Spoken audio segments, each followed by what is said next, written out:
తాకట్లో ఉన్న బంగారాన్ని విడిపించి ఆ రోజున మార్కెట్ ధర కట్టి మిగిలిన డబ్బును మీకు అందిస్తుంది కొమ్మూరి గోల్డ్.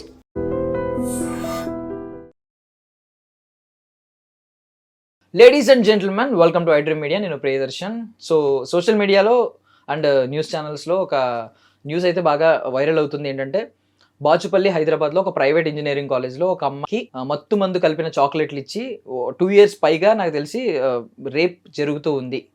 ఆమె సెక్షువల్ అసాల్ట్కి గురైంది. ఈవెన్ ఒకసారి ప్రెగ్నెంట్ అయిన తర్వాత కూడా ప్రెగ్నెన్సీ తీయించేశారంట. తర్వాత ఈవెన్ ఇప్పుడు సూసైడ్ చేసుకుంటుంటే వాళ్ళ పేరెంట్స్ చూసి ఆపి ఆమెతో కేసు అయితే పెట్టించారు. సో ఇదైతే బయట నడుస్తుంది. దాని గురించి కొంచెం డీప్గా మాట్లాడుకుందాం. సో మనతో పాటు ఉన్నారు శేఖర్ భాషా అండ్ హైకోర్టు అడ్వకేట్ సుబ్బు గారు. ఆయన సో అన్న, ఏంటి అంటే న్యూస్ మీరు విని ఉంటారు. నాకు తెలిసి మీరు ఏమన్నా కొంచెం పర్సనల్గా కొన్ని ఆధారాలు ఏమన్నా సేకరించి ఉంటారు.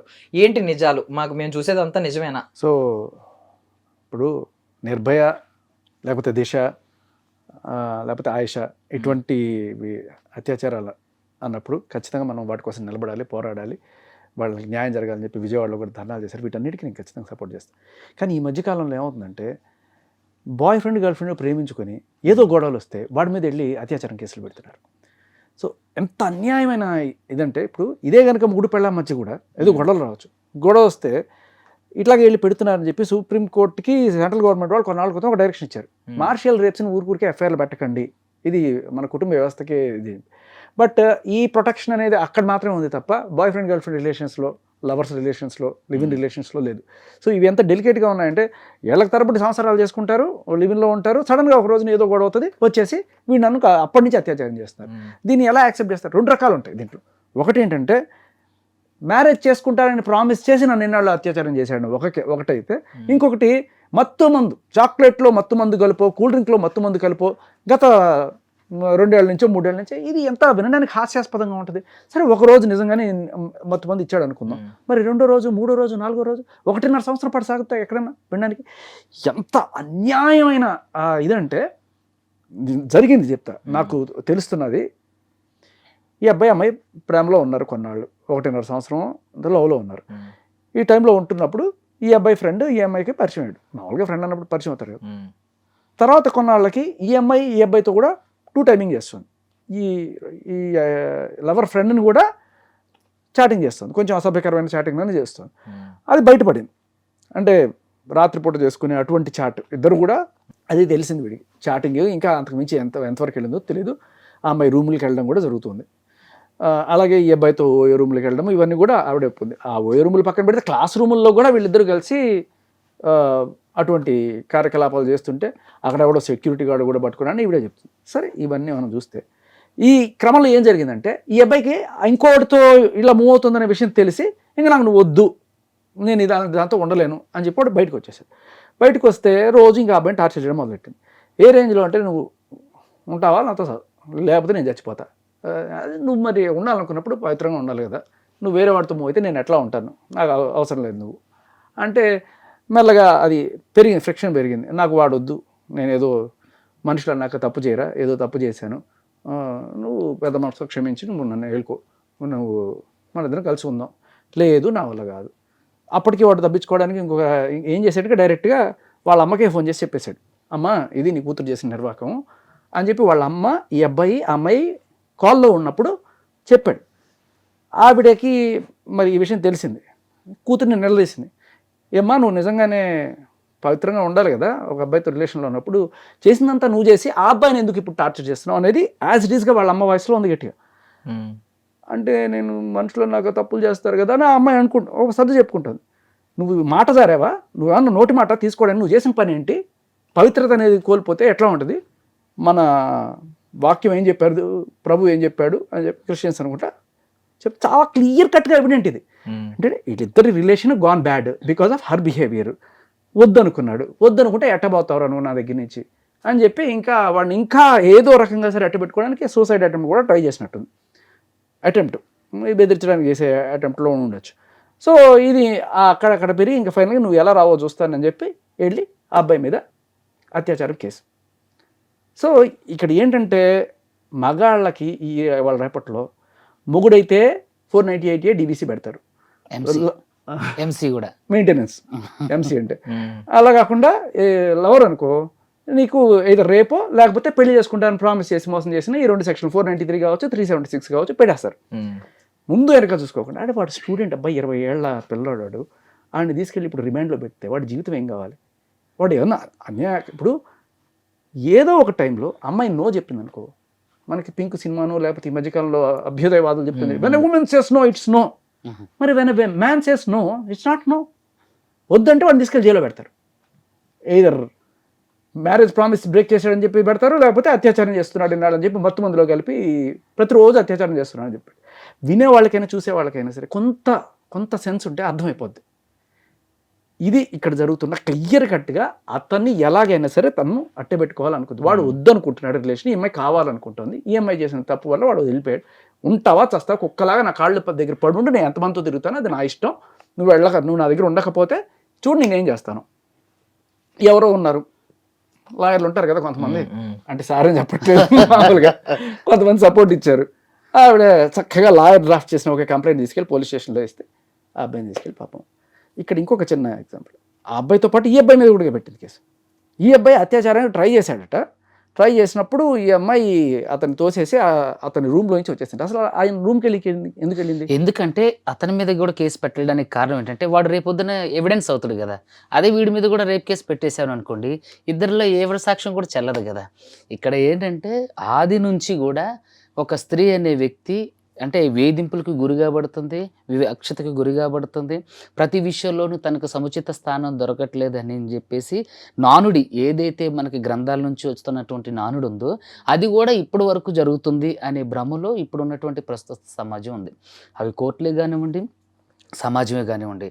అబ్బాయి అంటే అరే అబ్బాయివి ఏడుస్తావా, అరే అబ్బాయి నువ్వు ధైర్యంగా ఎదుర్కోవాలి, అరే అబ్బాయివిరా నువ్వు అని అంటే తనకు ఉన్నటువంటి మనస్తత్వం ఏదైనా సరే ఒక ట్యాగ్ లైన్ తగిలించేస్తున్నారు. అంటే అబ్బాయి ఏడవకూడదు, అంటే అబ్బాయికి ఎలాంటి ఎమోషన్స్ ఉండకూడదు, అబ్బాయి ప్రతి విషయాన్ని చాలా జాగ్రత్తగా పర్టికులర్గా చేయాలి, అబ్బాయి అన్ని అంటే భూదేవంత సహనం ఇప్పుడు ఆడదానికి ఉండడం కంటే కూడా దానికి 100 రెట్లు అబ్బాయికి ఉంది. సో ఇక్కడ విషయం ఏంటంటే అనాదిగా వివక్షతకు గురిగా పడుతుంది స్త్రీ అని మాత్రం ఒకటి ఫ్రేమ్ చేయబడింది ఏదైతే ఉందో ఇప్పుడు ఉన్నటువంటి ప్రస్తుత సమాజంలో కూడా అదే నానుడి నడుస్తుంది. కానీ ఇక్కడ నవీన ఈ భావజాలం కలిగినటువంటి ఆధునిక యుగంలో ఎవరైతే బాధింపబడుతున్నారో, ఎవరైతే సముచిత స్థానం కోసం ప్రాకులాడుతున్నారో, ఎవరైతే వాళ్ళ గుర్తింపు కోసం ప్రాకులాడుతున్నారో వాళ్ళు ఎవరైనా ఉన్నారంటే వాళ్ళు మగవాళ్ళే. మీరు ఇది క్లియర్ కట్గా చాలా వరకు చాలామంది ఫెమినిస్టులు చెప్తుంటారు అది ఇది అని. That's all bullshit thing. ఇక్కడ నేను చెప్పేది ఏంటంటే ఎన్సీఆర్బీ రిపోర్ట్ ప్రకారం ఒక 100% రేప్ కేసులు దేశంలో నమోదైతే దాంట్లో 60% రేప్ కేసుల వరకు కూడా నాకు తెలిసినంత వరకు కూడా ఫేక్. ఇంకా కొంతమంది 2 months బేబీని రేప్ చేయడం అని అలాంటివి అనేది ఇట్స్ రియల్ అఫెన్స్, అది ఖచ్చితంగా అఫెన్సే. ఈ నిర్భయ లాంటివి, అభయ లాంటివి ఇంకా చాలా కేసులు ఏవైతే ఉన్నాయో అలాంటి వాటన్నిటిలలో కూడా ఏంటి అని అంటే అవి ఖచ్చితంగా క్లియర్ కట్ రేప్ కేసులు, వాటిని ఖచ్చితంగా మనం నిరోధించాల్సిందే, వాటిని ఖచ్చితంగా మనం నిలదీయాల్సిందే. అలాంటి రాక్షసులకు బ్రతకడానికి కూడా అవకాశం లేదు. కానీ ఇప్పుడున్నటువంటి ప్రస్తుత సమాజంలో ఏంటంటే అబ్బాయి అమ్మాయి కలిసి ఒక రిలేషన్లోకి వచ్చిన తర్వాత ఇద్దరు మేజర్స్ అయిన తర్వాత ఒక రిలేషన్ మళ్ళీ మేజర్స్ కాకోకుండా ఉన్నప్పుడు అది సెపరేట్ అనమాట. ఇద్దరు మేజర్స్గా ఉన్నప్పుడు ఒక రిలేషన్లోకి ఎంటర్ అయిన తర్వాత వాళ్ళిద్దరు భేదాభిప్రాయం అంటే ఒక్కొక్కరు ఒక అంగీకారంతో వాళ్ళు ఒక రిలేషన్ ముందుకు సాగించినప్పుడు మధ్యలో ఏదో ఒక విధంగా ఇప్పుడు మనం చూసుకున్నట్లయితే ఏదో ఒక విధంగా వాళ్ళ మధ్య ఏదో ఒకటి చిన్న డిస్ప్యూట్ రావడం జరుగుతుంది. ఆ డిస్ప్యూట్లో అబ్బాయి తప్పు ఉన్నా ఐదర్ లేకపోయినా మోస్ట్ ప్రాబబ్లీ ఉండదు. ఎందుకంటే ఇప్పుడు ఉన్నటువంటి జంజీ అమ్మాయిలకి ఏంటంటే వాళ్ళకి ఒక బూమ్ బూమ్ షకలక లాగా ప్రపంచం సినిమాలో చూపించినట్లుగా ఒక్కసారిగా రంగులుగా ఉండాలి. సో అలాంటి జీవితం రెగ్యులర్గా ఎవరికి కనిపించదు. సో ఆ టైంలో ఏం చేస్తారంటే తిని మీద ఏదో ఒక పార్షియాలిటీ లేదంటే భేదాభిప్రాయం లేదంటే వాళ్ళిద్దరి మధ్య ఏదో ఒక రకరకాల భిన్నాభిప్రాయాలు రావడంతో ఏం చేస్తారు, ఇతను తను రెస్ట్రిక్ట్ చేయటం, లేదంటే ఇలా ఉండాలను, అలా పద్ధతిగా ఉండాలను, లేదంటే ఇలాంటి విషయాలు ఎలా ఉండాలను, కుటుంబ గౌరవాలు ఎలా ఉండాలని, మా తల్లిదండ్రులతో ఎలా ఉండాలను, లేదంటే ఫ్యూచర్లో మనం ఎలా ఉండాలన్నప్పుడు అందులో ఏ ఒక్క భేదాభిప్రాయం చెడిపోయినప్పుడు కూడా వెళ్ళి బయటకు వచ్చేస్తారు.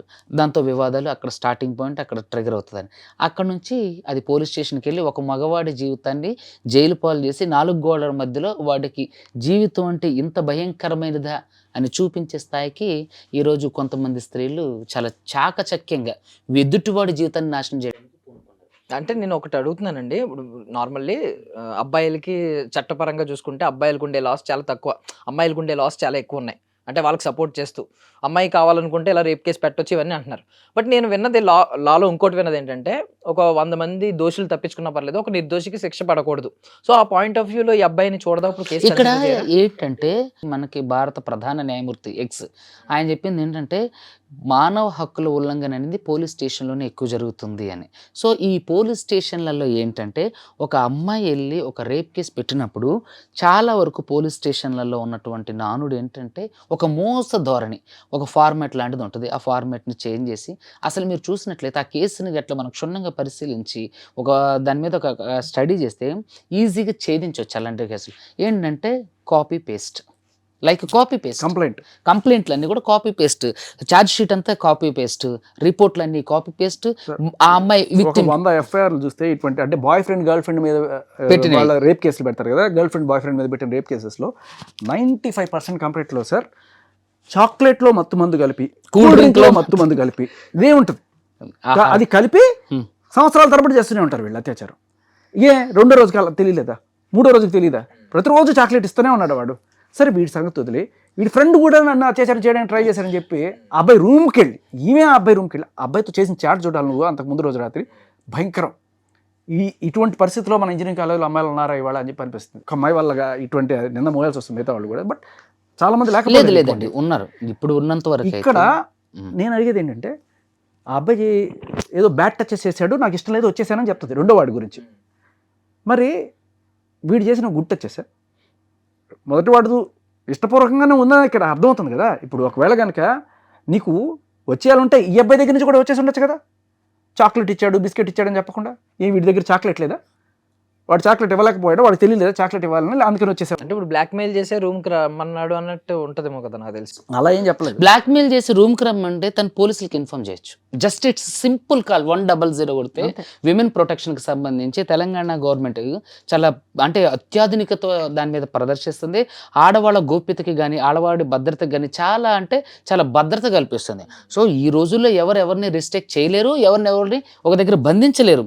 అలాంటప్పుడు ఇది ఇట్లా బ్లాక్మెయిల్ చేస్తాను అన్నప్పుడు ఆమె ఇప్పుడు ఒక పోలీస్కి కాల్ చేయొచ్చు, లేదంటే జస్ట్ ఒక వాళ్ళ మదర్కో ఎవరికో లేదంటే వీడికి సంబంధించిన కాలేజ్ యాజమాన్యానికో జస్ట్ సింపుల్గా తెలియజేయచ్చు. కాలేజ్ యాజమాన్యానికి కంప్లైంట్ చేసిందంట, ఈ రూమ్ కాలేజ్ యాజమాన్యం కంప్లైంట్ చేయలేదు. బేసికలీ కాలేజ్ యాజమాన్యం వీళ్ళు చేసే అసాంఘిక కార్యకలాపాలు క్లాస్ రూమ్, సాక్షాత్తు సరస్వతీదేవి ఇలాంటి క్లాస్ రూమ్లో సరసాలు ఆడుకుంటూ వీళ్ళు ఒక వీళ్ళ దగ్గర దొరికిపోతే, ఒక సెక్యూరిటీ గార్డ్ దగ్గర దొరికిపోతే అతను సరే వీళ్ళిద్దరిని తీసుకెళ్ళాట హెచ్ఓడి దగ్గరికి. ఇక్కడ కూడా గమనించు, ఇతన్ని తీసుకెళ్ళాడు, అమ్మాయిని తీసుకెళ్ళా. ఎప్పుడు మగాడే పాపి, వీళ్ళిద్దరు కలిసి ఇష్టపూర్వకంగా ఉన్నా కూడా మగాడినే పట్టుకెళ్ళినప్పుడు వీడు ఆయన కాళ్ళ మీద పడ్డాడో, లేకపోతే ఎవరైనా సరే ఒక స్టూడెంట్ జీవితం నాశనం అయిపోతుంది అనే కోణంలో వాళ్ళకి ఒక వార్నింగ్ ఇచ్చి పంపించేస్తారు. స్టూడెంట్ విషయంలో జనరల్గా జరిగేది అది. లేదు ఆయన దగ్గరికి వెళ్ళకముందే వీళ్ళు లోపలికి వెళ్ళిన తర్వాత వీడికి ఒక 500 10,000 రూపాయలు ఇచ్చుకొని సెక్యూరిటీ గార్డ్ బయటపడే వాళ్ళు కూడా ఉంటారు. ఏదైనా జరుగుండొచ్చు. ఈవిడ ఏం కంప్లైంట్ ఇస్తుందంటే, ఇప్పుడు ఇచ్చిన కంప్లైంట్లో మేమిద్దరం అలా ఉన్నది, వాడు చూసినప్పుడు వాడి బాధ్యత లేదా మా అమ్మ వాళ్ళకి చెప్పాల్సింది, ఆ హెచ్ఓడికి బాధ్యత లేదా మా పేరెంట్స్కి ఇన్ఫార్మ్ చేయాల్సింది, ఆ ప్రిన్సిపాల్కి బాధ్యత లేదా అంటే ఈవిడికి తప్ప అందరికీ బాధ్యత ఉండాలి. ఈవిడ చెప్పదు వాళ్ళ అమ్మకి, ఈవిడ చెప్పదు. నేను ఆడపిల్లని నేను చెప్పుకోలేను. ఆడెందుకు చెప్తాడు? మీరు ఎందుకు చేస్తున్నారమ్మా అంటే మేము మేజర్స్, మేము అడల్ట్స్, ఏమైనా చేసుకోవచ్చు. ఏమన్నా అంటే గర్ల్ ఫ్రెండ్ సినిమా చూడండి, గర్ల్ ఫ్రెండ్ సినిమాలో తండ్రి వస్తాడు, చక్కగా ఈవిడ బాయ్ ఫ్రెండ్ పెట్టుకొని హాస్టల్లో ఉంటే ఆ తండ్రి గుండె బద్దలైపోయి ఆ ప్రిన్సిపల్ దగ్గరికి వెళ్ళి ఏంటో ఇది అడిగితే మేమేం చేస్తామండి వాళ్ళ అడల్ట్స్, ఇదే సమాధానం. వీళ్ళు కూడా అదే రెచ్చిపోతారు. వీళ్ళు అప్పటికి అడల్ట్స్, బయటకు వచ్చేటప్పటికి మా నాన్నకి ఇప్పుడు రేపు కంప్లైంట్ ఇచ్చేసి మా అమ్మకి వీళ్ళు ఎందుకు చెప్పలేదు, నువ్వు చెప్పాలి కదా, నీకు అన్యాయం జరిగింది. ఇప్పుడు కంప్లైంట్ అంటే ఏంటి? సార్ నన్ను వీడు వేధిస్తున్నాడు, నన్ను ఎంబడబడుతున్నాడు, ఇదిగో నాకు లవ్ లెటర్ ఇచ్చాడు, రోజు నన్ను కొట్టాడు, లేకపోతే ఏదో చేశాడు, ఇది కదా కంప్లైంట్. ఇప్పుడు ఈ అమ్మాయి వెళ్ళిపోయి వాడితో సంసారం చేసేసి, ఈ సంసారం చేసినప్పుడు చూసినప్పుడు మీరు ఎందుకు పట్టుకోలేదట, ఇదే కాదు. నేను నార్మల్గా అడుగుతున్నావు, అమ్మాయి పాయింట్ ఆఫ్ వ్యూ పక్కన పెట్టండి, అమ్మాయి అడిగింది ఎలా నిందిస్తుంది అనేది పక్కన పెడితే యాజమాన్యానికి నిజంగా బాధ్యత లేదంటారా? ఇప్పుడు ఈ విషయాన్ని నేను చెప్తా. ఇప్పుడు యాజమాన్యానికి బాధ్యత లేదా అని అంటే ఇక్కడ 2 కోణాలు ఉన్నాయి. ఒకటి ఏంటంటే ఇది వాళ్ళ తల్లిదండ్రులకి తెలియకోకుండా జరిగి ఉండదని కొంతమంది అనుకుంటారు. హెచ్ఓడిసి యాజమాన్యం మొత్తం మనం ఏ కాలేజ్ కూడా ఇలాంటి అసాంఘిక కార్యకలాపాలను ప్రోత్సహించదు, చేయించదు. ఖచ్చితంగా వాళ్ళు ఇనిషియేట్ తీసుకుంటారు. రెండోది ఏంటంటే కాలేజీ పరువు ఎక్కడైనా పోతుందేమో, ఇది బయటకు వస్తే కాలేజీ పరువు ఎక్కడైనా సరే. ఇప్పుడు చూడండి, మన ఇంట్లో ఏదైనా సమస్య వచ్చింది, మనం వెంటనే పోలీస్ స్టేషన్కి వెళ్తామా? నలుగురం కూర్చొని మాట్లాడుకొని పద్ధతిగా డిస్కస్ చేసి దానికి ఒక విధి విధానం చూసి అప్పుడు పరిష్కారం కాని పక్షంలో తర్వాత స్టెప్కి వెళ్తాం. అలాగే కాలేజ్ యాజమాన్యం కూడా ఖచ్చితంగా ఒకవేళ దాంట్లో ఇనిషియేట్ తీసుకోలేదంటే తెలిసి ఉండొచ్చనో, లేదా వీళ్ళని గద్దించో, ఒకవేళ వీళ్ళ విషయంలో ఇంటి దగ్గర చెప్తే వీళ్ళ భవిష్యత్తు ఖరాబ్ అవుతుందనో, లేదంటే ఈ వీళ్ళ భవిష్యత్తు ఎక్కడ ఖరాబ్ అవుతుంది. ఎప్పుడు కూడా ఒక ఇన్స్టిట్యూషన్ ఒక తప్పుని ప్రోత్సహించదు. ఇప్పుడు ఫీజుల విషయంలో అధిక ఫీజులు తీసుకోవడంలోనూ, లేకపోతే అడ్మిషన్ ఫీజులు తీసుకోవడంలో రకరకాల తప్పులు కాలేజెస్ చేస్తుండొచ్చు. కానీ ఎస్పెషల్లీ జీవితాలకు సంబంధించిన విషయంలో ఇన్స్టిట్యూషన్స్ తప్పు చేయవు. ఎందుకంటే ఒకవేళ ఈ ఇష్యూ బయటకు వస్తే ఇద్దరు డిస్టర్బెన్స్ అయ్యి ఎవరైనా చనిపోతారో, లేదంటే ఈ ఇష్యూ బయటకు వచ్చిన తర్వాత ఇద్దరిలో ఎవరైనా చదువు మానిపిస్తారేమో, లేదంటే ఈ ఇష్యూ బయటకు వస్తే ఇన్స్టిట్యూషన్ పరువు పోతుందనో ఖచ్చితంగా ఒక తండ్రి బాధ్యత తీసుకొని అయితే వాళ్ళిద్దరిని గద్దిస్తారు, ఇద్దరిని వార్నింగ్ ఇస్తారు. ఇంకోసారి ఇలా జరిగితే ఖచ్చితంగా ఇప్పుడు వెంటనే ఇష్యూ జరిగిన వెంటనే దాన్ని పొలుమంటూ పూసేసుకొని రాసేసుకొని వెంటనే ఆ దాన్ని చాటభారతం ఎవరో చేయరు. దాన్ని సావధానంగా 4 గోళ్ల మధ్య పరిష్కరించడానికే చూస్తారు. ఖచ్చితంగా చేసి ఉంటది. కానీ ఇష్యూ ఏంటి? అబ్బాయి నన్ను వేధిస్తున్నాడు, అబ్బాయి నన్ను ప్రేమించట్లేదు, నన్ను ప్రేమించడం ఆపేశాడు, మొన్నటిదాకా ప్రేమించాడు, ఇప్పుడు ప్రేమించడం ఆపేశాడు. ఎందుకురా ఆపేసావు అంటే, ఇదిగో ఇది వేరే వాడితో తిరుగుతోంది అంటే, వేరే వాడితో తిరిగితే అది ఎప్పుడు అయిపోయింది, తప్పు అయిపోయింది, నేను తప్పు ఒప్పుకున్నాను, ఇప్పుడు వాడిని ప్రేమించాలి. అది వాడిష్టం, ప్రేమించాలా వద్దనేది. బలవంతంగా నువ్వు ప్రేమించకపోతే కేసు పెడతా ఏంది? అయితే ప్రజెంట్ ఉన్నటువంటి ఈ సమాజంలో జరుగుతున్నవి అవే. ఇక్కడ నేనేమంటానంటే, ఆది నుంచి వివక్షతకు గురి కాబడుతుంది ప్రస్తుతం ఉన్న రోజులలో స్త్రీ కాదు, ఖచ్చితంగా పురుషుడే. ఎందుకంటే తిను సంసార బాధ్యతలు తీసుకోవాలి, తల్లిదండ్రుల బాధ్యత తీసుకోవాలి, తర్వాత అత్తమామల బాధ్యత తీసుకోవాలి, తర్వాత పిల్లల బాధ్యత తీసుకోవాలి. అన్నీ వీడికి ఏంటంటే అన్ని రకాలైనటువంటి ప్రెషర్స్, అన్ని రకాలైన బాధ్యతలు వీడికి మాత్రమే ఉంటున్నాయి. ఇంకొక విషయం ఏంటంటే, ఇతను యుక్తి వయసులో ఉన్నప్పుడు ఎలాంటిది ఏదైనా సమస్య వచ్చినప్పుడు తన ఇష్టంతో జరిగినా, అమ్మాయితో ఇష్టం లేకోకుండా జరిగినా, సమస్య ఏదైనా, ఇష్యూ ఏదైనా ఖచ్చితంగా బాధ్యుడెవడు, ఎవడు అక్యూజ్డు, ఎవడు దోషి, వాడి తప్పున్నా వాడి తప్పు లేకపోయినా ఒక స్త్రీ అనే ఒక వ్యక్తి తన మీద ఒక నింద మోపిందంటే అది తప్ప ఒప్ప చూసేది లేదు. ఇంకా అది వాడు అక్యూజరే, వాడిని అక్యూజర్ చేయటమే. అలాంటప్పుడు ఒక వ్యక్తిగా అంటే ఆడిది ఇప్పుడు వాడు కూడా మనిషి. ఇప్పుడు ఆర్టికల్ 14 ప్రకారం చట్టం ముందు అందరూ సమానమైనప్పుడు కొన్ని రకాల చట్టాల్లో వీళ్ళకి కూడా ఎందుకు రాకూడదు అనేది చాలా విషయాలలో నేను కూడా, ఎందుకంటే నా దగ్గరకు వచ్చే కేసులలో మీరు చూసుకున్నట్లయితే ఇద్దరు ప్రేమించుకుంటారు, ఇద్దరు తిరుగుతారు, ఈ అమ్మాయి వాళ్ళ ఇంట్లో తెలిసిందనో లేదా ఈ అమ్మాయి వాళ్ళ రిలేటివ్స్లో ఎవరికో తెలిసిందని చెప్పి వీడిని రేప్ చేస్తానని చెప్పి రేప్ కేసు పెడతారు. సింగరేణి కాలనీలో ఒక కేసు ఉంది, రేపు హియరింగ్ ఉంది. అంటే నేను దాని గురించి కూడా చెప్తున్నా. ఆ అమ్మాయి ఇద్దరు మైనర్స్గా ఉన్నప్పటి నుంచి ప్రేమించుకున్నారు. కానీ వీళ్ళిద్దరు మేజర్స్ అయిన తర్వాత ఈ అమ్మాయి నన్ను మైనర్గా ఉన్నప్పటికీ రేప్ చేసిందంటే పోక్సో కేసు. ఇద్దరు మైనర్లే, ఇప్పుడు ఇద్దరు మేజర్లే. ఈ అమ్మాయి ఇద్దరు ప్రేమించుకుంటుంటే వాళ్ళ నాన్నకి ఈ అబ్బాయి నచ్చక ఈ అబ్బాయి కార్ డ్రైవింగ్ చేస్తారని ఒక రీజన్తో నువ్వు కార్ డ్రైవర్ నా కూతుర్ని ఎలా పోషించగలవు అని చెప్పి ఈ అబ్బాయి మీద తీసుకెళ్లి కేసు పెడితే పోక్సో కేసు. ఇది ఇండివిజువల్ కేసెస్. ఇప్పుడు కాలేజ్ లాంటి కేసెస్లో ఇప్పుడు జరిగే దారుణమైన విషయం ఏంటంటే, ఈ అమ్మాయి ఇప్పుడు బయటకు వచ్చి ఇంటర్వ్యూస్ ఇచ్చి లేకపోతే అంతా వచ్చేసిన తర్వాత ఇప్పుడు సరే ఈ అమ్మాయికి అన్యాయం జరిగింది, పోలీస్ స్టేషన్లో కేసు పెట్టింది, సరే రిమాండ్ చేశారు. ఇంకా ఏ న్యాయం కోసం ఆవిడ మీడియాకి వచ్చి ఇంత చేస్తుంది? ఇప్పుడు ఆ అమ్మాయి పేరు తెలియడం పెద్ద విషయం కాదు. ఇంకొక దారుణమైన విషయం ఏంటంటే, ఆ ఎఫ్ఐఆర్లో కనీసం ఆ ఇన్వెస్టిగేటింగ్ ఆఫీసర్ అది తీసుకునేటప్పుడు ఆ ఎఫ్ఐఆర్ బయటకి ఇచ్చేటప్పుడు ఆ అమ్మాయి పేరు విక్టిమ్ అని మాత్రమే ఉంచి అది సీల్డ్ కవర్లో ఇవ్వాలి అత్యాచారం కేసెస్లో. అది కూడా పాటించలేదు. ఆ అమ్మాయి పేరు కూడా ఆ ఎఫ్ఐఆర్ కాపీలో మనకి కనబడుతుంది. సో ఇప్పుడు ఆ అమ్మాయి పేరు బయటకు వచ్చేసి, ఆ అమ్మాయి కాలేజ్ బయటకు వచ్చేసి అంతా వచ్చేసిన తర్వాత రేపు ఆ అమ్మాయికి పెళ్లికి సంగతి ఏమవుతుంది? రేపు ఆ అమ్మాయి భవిష్యత్తు ఏమవుతుంది? అదొకటి పక్కన పెడితే, ఇప్పుడు ఈ అమ్మాయి ముసుగు కట్టుకొని ప్రతి ఛానల్లో కూర్చుంటే చూసే వాళ్ళకి ఆ అమ్మాయి పేరు తెలియదు, ఆ అమ్మాయి ఎవరో తెలియదు, పలానా కాలేజ్ అమ్మాయిని తెలుసు. ఆ కాలేజీలో చదివే ప్రతి అమ్మాయి పరిస్థితి ఏంటి ఇప్పుడు? ఈమె అయి ఉంటుందేమో, ఇదే అయి ఉంటుందేమో, ఇదేగా చూసేది. రేపు ఎవరన్నా సరే ఈ పిల్లలకి పెళ్ళిళ్ళు చేయడానికి వచ్చినప్పుడు ఈ అమ్మాయి ఏ కాలేజీలో చదివింది అంటే ఈ ఒక్క న్యూస్ చాలదా? ఓహో, ఈ కాలేజీలో క్లాస్ రూముల్లోనే పెళ్ళైన తర్వాత చేసుకుని పెళ్లి ముందే చేసేసుకుంటున్నారు వీళ్ళు, ఇటువంటి పిల్లలు మన అబ్బాయిని ఇటువంటి అమ్మాయిలకి ఇవ్వలేమమ్మా అనుకుంటారా? అనుకోరా? ఎంత జంజీ అయినా ఏదైనా సరే, ఆ తల్లిదండ్రులైనా సరే, ఇటువంటి వాళ్ళకి ఆ కాలేజీలో అమ్మాయిలందరూ నిందమొస్తున్నారు కదా జస్ట్ వీళ్ళ వల్ల. అంతే. ఇప్పుడు ఆ మంచి అమ్మాయిలు ఉన్నా ఇప్పుడు వాళ్ళ ఫాదర్ అనుమానిస్తాడు, మళ్ళీ ఈమె ఏం చేస్తుంది, నా కూతురు ఏం చేస్తుంది అనుమానించకపోయినా అనే భయం రేపు ఉండొచ్చు. పెళ్లి విషయానికి వచ్చేటప్పుడు ఆ కాలేజ్ పిల్లలు వద్దురా బాబు. అంటే ఇక్కడ ఈ విషయంలో ఇంకొక విషయం నేను చెప్పేది ఏంటంటే, ఒకరు తప్పు చేశారని చెప్పి మొత్తం ఇన్స్టిట్యూషన్ లో చదివిన అమ్మాయిలందరూ అనలేము. కానీ వాళ్ళు ఏమనుకుంటారు? పిల్లల్నిచ్చే వాళ్ళు ఏం- జనరలైజ్ I mean, టాపిక్ ఏంటంటే కొడుకు ఎంత మొయ్యాలి ఇప్పుడు వీళ్ళందరూ? కొడుకుని పెళ్లి చేద్దాం అనుకున్నాడు అనుకో, ఆ కాలేజ్ అమ్మాయి సంబంధం వచ్చింది అనుకో, ఎవరైనా ఎట్లా అంతే. ఆలోచిస్తారు? ఇప్పుడు రీసెంట్ గా ఇది అయింది కాబట్టి ఇంకో 2-3 months అంటే సంబంధం శేఖర్ భాష గారు, ఇక్కడ భయపడచ్చు. నేను ఏం చెప్తానంటే, ఇక్కడ వినండి, ఈ అమ్మాయి ఇన్సిడెంట్ జరిగి వచ్చిన తర్వాత ఏదైనా సంబంధం ఆ కాలేజ్ నుంచి వచ్చిందంటే, ఇక్కడ వ్యక్తులు, కుటుంబ గౌరవాలు, కుటుంబం యొక్క అంటే స్థితిగతులు తెలుసుకొని చేసుకుంటారు తప్ప, ఎస్పెషలీ పర్టికులర్గా ఆ కాలేజీలో చదివిన అమ్మాయిలందరూ ఎలానే ఉంటారు అంటే పేరెంట్స్ నేను అదే ఆలోచించేవాళ్ళు. లెట్ మీ కంప్లీట్ అండి. అందరూ అలాగే ఉంటారని ఎవరు అనుకోరు. ఇంకొక విషయం ఏంటంటే, ఆ టాపిక్ జరిగిన తర్వాత రోజుకు ఒక కొత్త ఇష్యూ, రోజుకు ఒక కొత్త సమస్యలలో సతమవుతున్నటువంటి ప్రజలు ఇవన్నీ పట్టించుకునే స్థితిలో లేరు. ఏంటంటే ఈ అమ్మాయి యొక్క ఉద్దేశం, ఈ అమ్మాయి అనే కాదు, నాట్ ఓన్లీ ఈ విక్టిమ్ కాదు, మిగతా అన్ని కేసుల్లో ఉన్న విక్టిమ్ యొక్క ప్రధాన లక్ష్యం ఏంటంటే ఆర్థిక స్వావలంబన, పైశాచిక ఆనందం, వాళ్ళు మనసు అంటే వాళ్ళ ఈగో సాటిస్ఫై అవ్వడం. అక్కడ వాడు కుటుంబం పాడవనివ్వండి, ఆడు కుటుంబ గౌరవం పాడవనివ్వండి, ఆడు గంగలో దోకనివ్వండి, ఆడు మొత్తం ఆడు ఎంటైర్ కెరీర్ మొత్తం స్మాష్ కానివ్వండి. ఇక్కడ వాళ్ళకి కావాల్సింది ఏంటి?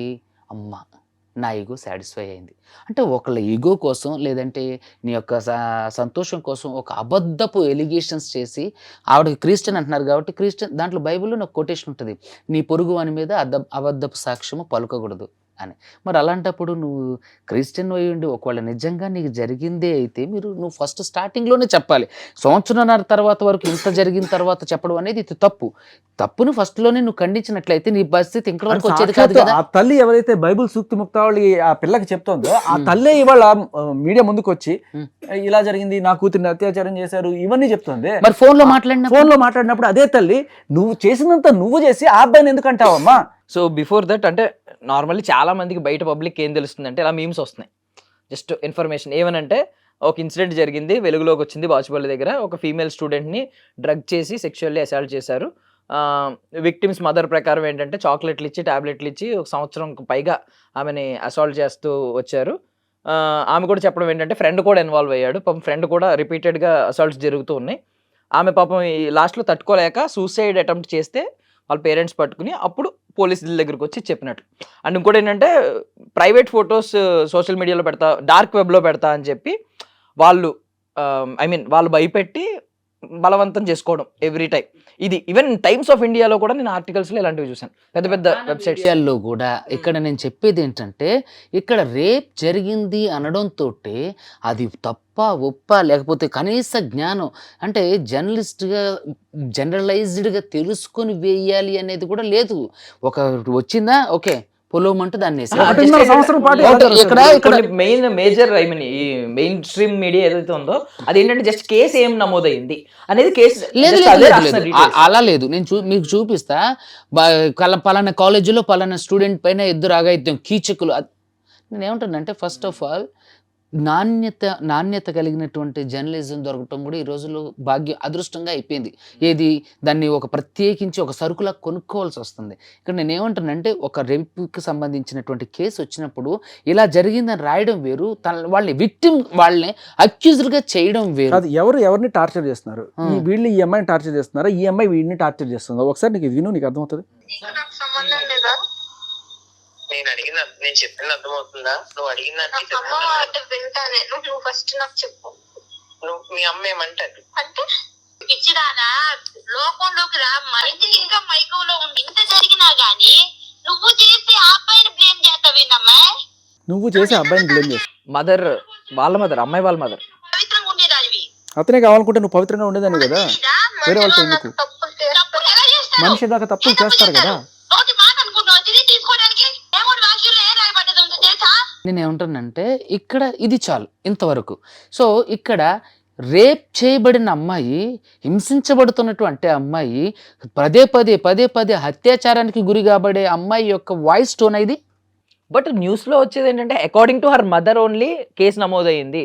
వాళ్ళ మదర్ చెప్పిన ప్రకారమే చాక్లెట్లు ఇచ్చి ఇలా అత్యాచారం చేశారు అని చెప్పి ఉంది. ఏమండి సమయం ఏదైనా So, కావచ్చు, సందర్భం మారిపోతుంది. ఇక్కడ ఏంటంటే సమయం వేరు, సందర్భం మారిపోతుంది. ఏంటంటే ఇప్పుడు మాట్లాడింది ఆవిడే, ఇప్పుడు తిరిగి కేసు పెట్టింది ఆవిడే. అంటే ఇక్కడ ఏం చెప్తున్నాను అని అంటే, శేఖర్ భాషా గారు అన్నట్టు మనం అనుకున్నట్టుగా ఇక్కడ జనరలైజ్ టాపిక్ ఏంటంటే, ఏ తప్పు జరిగినా, అమ్మాయి తప్పు చేసినా, ఎవరు తప్పు చేసినా శిక్ష పడేది ఎవరికి అంటే అబ్బాయికే. ఇక్కడ అనాదిగా ఈ అమ్మాయి అనేవాళ్ళు వేదనకి పీడనానికి గురిగా పడుతున్నారంటే, ఇప్పుడున్న జంజీలో ఉన్నటువంటి సమాజంలో ఏంటంటే అబ్బాయిలే పీడనానికి గురిగా పడుతున్నారు. ఇంకా కాల్లో ముందుకెళ్తే చాలా చాలా క్లియర్గా ఉంది. ఎందుకు నువ్వు అబ్బాయిని టార్చర్ చేస్తున్నావు, ఎందుకు నువ్వు అబ్బాయిని, నేను టార్చర్ చేయట్లేదు, క్లారిటీ తెచ్చుకుంటున్నాను అంటే అబ్బాయిని రోజు అనమాట ఎందుకు ప్రేమించట్లేదు. So when a man says no, it's no అని ఎవరు చెప్పడం. When a woman says no, only it is no. When a man has no right to say no. Even ఆవిడ వేరే వాళ్ళతో సంబంధాలు పెట్టుకున్నా కూడా నో చెప్పడానికి లేదు. టార్చర్ చేస్తారు, ఒప్పుకోకపోతే ఫైనల్గా కేసులు పెడతారు. Clear cut evidence. జస్ట్ ఒక డౌట్ అడుగుతున్నాను, కామన్ డౌట్. ఎప్పుడైనా ఇలా అబ్బాయి మీద ఇలాంటి రేప్ కేసు పడినప్పుడు ఇమీడియట్గా లోపల తీసుకుంటారు, నిజ నిర్ధారణ అయ్యే వరకు కూడా ముందే జ్యుడిషియల్ కస్టడీలోకి తీసుకుంటారు. ఇదే కేసు ఒక అబ్బాయి అమ్మాయి మీద పెడితే అమ్మాయిని ఇమీడియట్గా జ్యుడిషియల్ కస్టడీలోకి అమ్మాయిని ఏమని పెడతారు? అసలు కేసు ఫన్నీ. ఇంకొక విషయం చెప్తున్నా, ఒక అమ్మాయి వెళ్ళి అబ్బాయి మీద కేసు పెట్టారు అని అంటే ఫస్ట్ కేసు పెట్టడానికి ఆధారాలు అవసరం లేదు. ఒక సందర్భం జరిగింది, ఒక నేరం జరిగిందని చెప్పినప్పుడు అక్కడ ఎవరైతే ఐఓ కానీ లేదా ఎస్హెచ్ఓ కానీ ఎవరైతే ఉన్నారో వాళ్ళు ఏం చేస్తారంటే ఇమీడియట్గా కంప్లైంట్ తీసుకొని, నార్మల్గా ఎవరైనా సరే వెంటనే పోలీసులు ఇలాంటి పర్టికులర్ కేసులలో ఎఫ్ఐఆర్ చేయరు. మాట్లాడతారు, చేస్తారు, ఏమైనా మాట్లాడుకోండి అంటారు, సెటిల్ చేసుకోమంటారు, బయట కూర్చొని మాట్లాడుకోండి, ఇవన్నీ కాకపోతే ఎఫ్ఐఆర్ అవుతుంది అన్నట్టు. సో అప్పుడు అది ఎఫ్ఐఆర్, ఆ అమ్మాయి ఇష్టానికి. కానీ మీరు చూసుకున్నట్లయితే 4 సంవత్సరాల క్రితం ఒక అబ్బాయిని 4 అమ్మాయిలు రేప్ చేశారని చెప్పేసి న్యూస్ బాగా వైరల్ అయింది. మన ప్రధాన ఎందుకు సార్, వైజాగ్ లో ఒక ఉపాధ్యాయురాలట, ఆవిడ ఒక నీ వయసు ఉన్న వాళ్ళ స్టూడెంట్ని మర్యాదగా నన్ను వచ్చి సాటిస్ఫై చేస్తావా, లేకపోతే నీకు మార్కులు కట్ చేసేస్తా, అటెండెన్స్ కట్ చేస్తా అంటే ఆఖరికి అబ్బాయి సూసైడ్ చేసుకుని చచ్చిపోయాడు. మరి ఇదేమంటారు దీన్ని? ఇక్కడ ఆ అబ్బాయి వెళ్ళి ఇక్కడ ఇంకొక విషయం చెప్తున్నా, అబ్బాయిలైనా అమ్మాయిలైనా మైనర్లుగా ఉన్న వాళ్ళ మీద, ఏది అబ్బాయి అయినా అమ్మాయి అయినా మైనర్లుగా ఉన్నటువంటి చిన్నపిల్లలు వాళ్ళు అబ్బాయి అయినా అమ్మాయి అయినా సరే, ఇప్పుడు అబ్బాయి మైనర్గా ఉన్నప్పుడు అమ్మాయి మేజర్గా ఉన్నప్పుడు ఆ అబ్బాయిని చేస్తే పాక్సో కేసు అవుతుంది. కానీ మేజర్లు అయినటువంటి అబ్బాయి అమ్మాయిలు ఎవరైతే ఉన్నారో, ఎస్పెషల్లీ అబ్బాయి వెళ్ళి నన్ను ఈవిడ వేధిస్తుందంటే, మగాడు కదరా, బుద్ధి లేదురా, దాని దగ్గర పడుకొని ఎంజాయ్ చేసేదానికి వచ్చి కంప్లైంట్ చేస్తాను, సిగ్గు లేదురని ఇట్లా మాట్లాడతారు. అదే రేపు నిజంగా జరగలేదు, ఇద్దరు కన్సెంట్తో వీడు తప్పు లేకపోయినా సరే అమ్మాయి వెళ్ళి కంప్లైంట్ పెడితే ఆ భయంకరమైన బూతులతో మన చట్టం ఏం చెప్తుందంటే, మగాడు మేజర్ అవుతాడు, ఆడవాళ్ళు ఎప్పటికీ మేజర్ గారు, వాళ్ళు ఎప్పటికీ మైనర్. అయ్యో తప్పండి, ఇది మన చట్టం అనకూడదు, మనుషుల వ్యక్తిత్వం అది మన చట్టం వాళ్ళని ట్రీట్ చేసే ఇదే. Only man is responsible. Even ఆవిడకి 18 years వచ్చిన తర్వాత కూడా షీ ఫీల్స్ దట్ ఇది ఆ వాచ్మెన్ రెస్పాన్సిబిలిటీ, ఆ mechanical HOD responsibility, principal responsibility, ఈ అబ్బాయి రెస్పాన్సిబిలిటీ తప్ప నాకు ఏ రకమైన రెస్పాన్సిబిలిటీ లేదు. Just they can feel like minor. And మన పోలీసులు వీళ్ళందరూ కూడా వాళ్ళు మైనర్ లాగానే ట్రీట్ చేస్తుంటారు. మగాడికి కర్మగాలు 18 దాటిపోయిందా అంతే. పాప ఇంజనీరింగ్ చదువుకున్న వాడు రైట్ అని నేను చెప్పను, క్లాస్ రూమ్లో అటువంటి పని చేసినప్పుడే నిజంగా ఇద్దరు తప్పే. కానీ ఈ తప్పు అత్యాచారం కాదు, అత్యాచారం కాదు. అత్యాచారం అంటే వాళ్ళు తీసుకెళ్ళి 10 ఏళ్ళు జైలు శిక్ష వేస్తారా, జైల్లో పడేస్తారా? ప్రాసెస్ అనేది ఇప్పుడు ఇటువంటివి కేసులు నిజంగానే కోర్టులో నిలబడవు. కానీ 90% వీగిపోతున్నా కూడా ఇక్కడ ఈ ప్రాసెస్ ఏదైతే ఉందో, ఎఫ్ఐఆర్ పెట్టడం, అరెస్ట్ చేయడం, రిమాండ్ చేయడం, అంటే తిప్పడం, ఈ ప్రాసెసే పనిష్మెంట్. ఇది చాలా పెద్ద పనిష్మెంట్. దీనికి తోడు మీడియా చేసిన పనుల వల్ల వీడి మాత్రం లైఫ్ సఫర్ అవుతుంది కూడా, ఆ అమ్మాయికి తెలియకుండా ఆ అమ్మాయి లైఫ్ సఫర్ అవుతుంది. అండ్ దీంతోపాటు ఆ కాలేజీలో ఉన్న మిగతా అబ్బాయిల అమ్మాయిల జీవితాలు కూడా రెప్యుటేషన్ పోవడం వల్ల అందరూ ఇట్లాంటి వాళ్ళు అనుకుంటారు కదా. ఇప్పుడు వాట్ ఇఫ్ కేసు కొట్టేసిన తర్వాత అమ్మాయి మీద ఆపోజిట్లో వీళ్ళు కేసు వేయడానికి అవకాశం లేదండి. ఎందుకంటే కేసు నిలబడుతుంది. ఎలా అంటే ఒక అబ్బాయి ఒక అమ్మాయి అది ఇష్టం ఉన్నా ఇష్టం లేకపోయినా ఆమెతో ఉన్న సెక్షువల్ అంటే వాళ్ళ శారీరక సంబంధం ఉన్నప్పుడు ఆ అమ్మాయి ఎప్పుడైనా సరే వెళ్ళి కంప్లైంట్ పెట్టినప్పుడు అది ఈ అబ్బాయి ఒప్పుకున్నప్పుడు ఖచ్చితంగా దానికి సర్టెన్ శిక్ష అనేది ఉంటుంది. శిక్ష నుంచి తప్పించుకోలేరు. కానీ శేఖర్ భాషా గారు అన్నట్టు ఆ శిక్ష కంటే మేజర్ పార్ట్ ఏదైతే ఉందో ఈ ప్రాసెస్తో పాటుగా ఈ అమ్మాయి బయటికి రావడం, ఈ ఫోటో లీక్ చేయడం, ఇది ఎంత కుటుంబానికి. ఇప్పుడు కన్సెన్షువల్ గా ఉన్నారనే విషయం ప్రూవ్ అయితే ఏ రకంగా శిక్షిస్తారు? ఇప్పుడు ఈ అమ్మాయి కన్సెంట్ గా ఉంది అని చెప్పేసి ఎట్ ద టైమ్ ఆఫ్ ఈ అమ్మాయి కేసు పెట్టే టైంకి కన్సెంట్ గా లేదు అని చెప్పుకుంటుంది. చెప్పుకోవడం వేరు, కోర్టు నమ్మడం వేరు. ఎందుకంటే మీకు మొన్న రీసెంట్గా ఒక తీర్పు చెప్తాను, సమ్ ఢిల్లీ హైకోర్టులో ఇచ్చిన తీర్పు. బంబుల్ అనే డేటింగ్ యాప్లో కలుసుకున్నారు ఇద్దరు, ఓయే రూమ్కి వెళ్ళారు. నెక్స్ట్ రోజు అయిపోయిన తర్వాత ఆవిడ వెళ్ళి పోలీస్ స్టేషన్లో కేసు పెట్టింది, వీడు నన్ను అత్యాచారం చేశాడని చెప్పి. కోర్టు ఆన్ ద స్పాట్ మీరు వెళ్ళింది ఓయో రూమ్కి, అదేమన్నా కలిసింది dating పూజలు చేయడానికో లేకపోతే దీనికి వెళ్ళరు. సో ఇటువంటి కేసులు యాక్సెప్ట్ చేయక ఇన్స్ట్రక్షన్స్ కూడా ఇచ్చింది. అయితే దీనివల్ల అంటే ఈ సెక్షన్ ఎంత మిస్యూజ్ చేస్తున్నారంటే, ఇప్పుడు ఒక ఆయేషానో ఒక నిర్భయనో ఇటువంటివి రేపు వచ్చినా కూడా ఇది కూడా ఫేక్ రేప్ చేసేనా అనే స్టేజ్కి వెళ్ళిపోతుంది. ఇప్పుడు 498 పరిస్థితి ఏంటి సార్? ఒకప్పుడు అంటే టెర్రర్ ఆ సెక్షన్ అంటే, ఇప్పుడు 498 ఆ చిల్లర సెక్షన్. ఇప్పుడు దానికి ఎవరు అరెస్ట్ లేదు, ఏమి లేదు, తీసుకెళ్ళి ఓకే ఒక కౌన్సిలింగ్ చేసి తర్వాత ఏదైనా చూడండి అంటున్నారు తప్ప, ఒకప్పుడు దానికి ఉన్న కూరలన్నీ పీకేశారు. ఎందుకు అంటే దాన్ని ఇంత మిస్యూజ్ చేస్తున్నారు కాబట్టి.